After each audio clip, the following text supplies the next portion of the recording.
many times when I pray, I find these things coming out of my mouth all the time.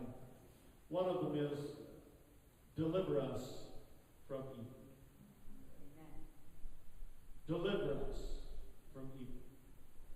I had a situation one time, Pastor warned me about a person that was coming to my church. And I wasn't going to prejudge or determine anything about that person. I refused to do that. But I just started praying, deliver us from evil. Deliver us from evil. You know, they stuck about 1 foot in this door and they left. I want to get to the place where you and I believe that God is going to take care of us to the point that evil doesn't even cross the threshold.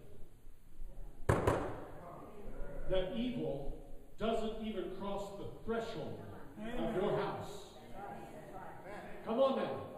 That evil can't cross the threshold of that door. Deliver us from evil.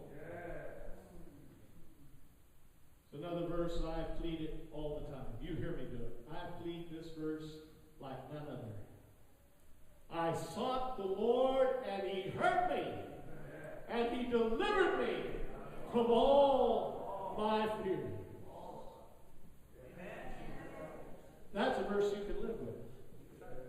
You could put that on my tombstone. I'd be happy with it.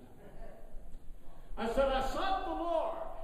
Come on, you don't know the verse. I will bless the Lord at all times. His praise shall continually be in my mouth. Hallelujah. My soul shall make her boast in thee, Lord. The humble shall hear thereof and be glad. Oh, magnify the Lord with me. Let us exalt his name together. I sought the Lord, and he heard me and delivered me from all my fears.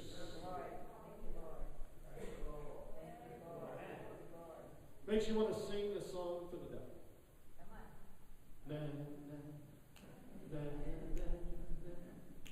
Hey, devil goodbye. Yeah, seriously. I sought the Lord, and he heard me. There comes his promise. There comes his presence. There comes his power. I sought the Lord, and he heard me, delivered me from all my fears. There are some fear-relieving verses in the Bible. One of these is Exodus 14 and 13. This is the great event of deliverance at the Red Sea. And Moses said unto the people, help me, fear ye not. Let's say it again. Fear ye not. Look at your neighbor face to face, and in King James language, tell them, fear ye not. Now, do you know what that means in the modern English? That means, fear you not.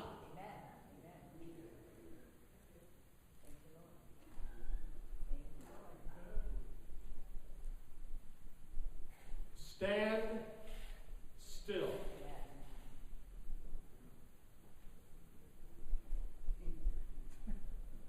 Except when I have ants in my pants, I can do that.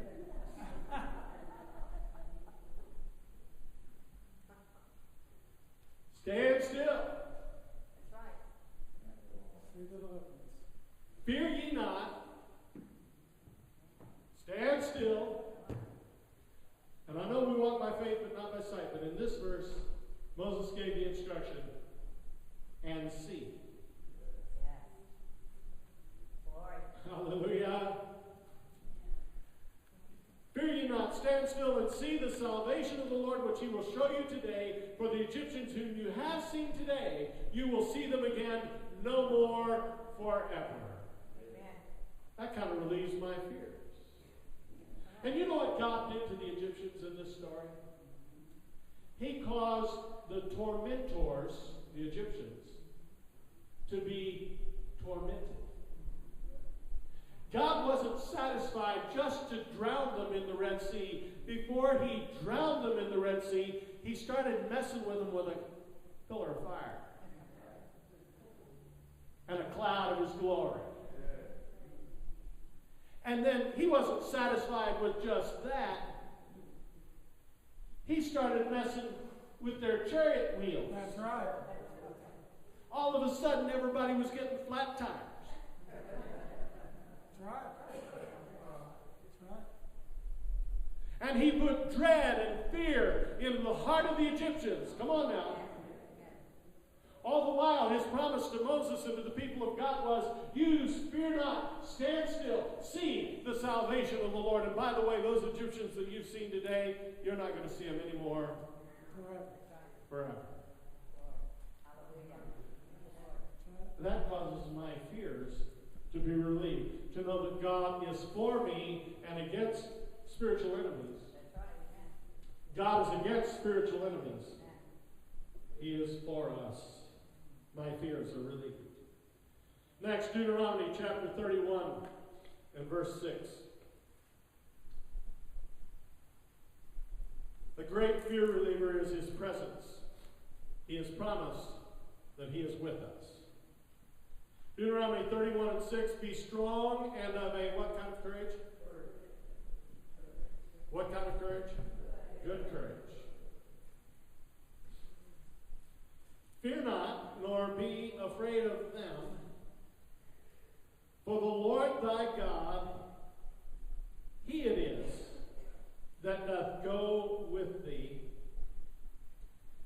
He will not fail thee, nor forsake thee.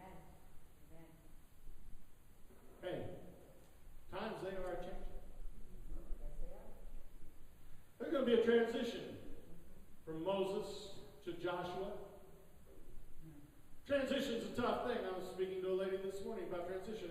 Transition's a tough thing. Changes are tough. Come on now.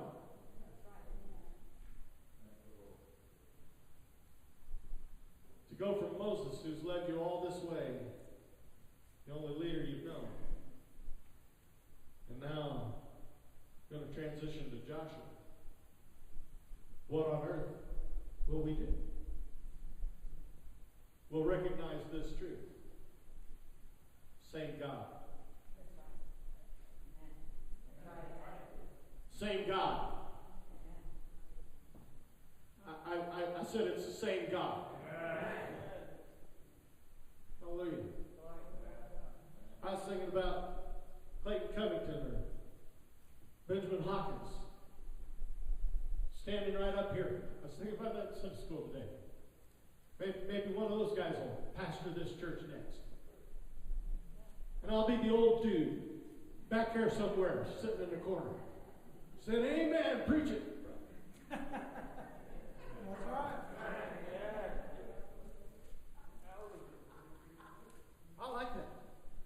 I'm cool with that. Because long after I'm gone, be the same God. That's right. See how this works? Same God for my great-grandparents was the God of my grandparents, and the same God of my grandparents was the God of my parents, and he's my God, and he'll be my son's God, and he'll be my grandson's God. Come on, he's the same. What did he promise to Moses? That's what he's going to promise to the future of Israel. Be strong and of good courage. Fear not, nor be afraid of them, for the Lord thy God is he that goes with thee. He will not fail thee, nor forsake thee. Would you admit that times at least are perplexing? Are there not perplexities out there that they don't know what they're going to do about the economy? Thank God it looks like we got the oil leak stopped. We haven't a clue how to fix Afghanistan or Iraq, though we are trying. You know, come on, there's a lot of perplexity about unemployment in America today. That's right. A lot of perplexities. But there's one thing I'm not perplexed about.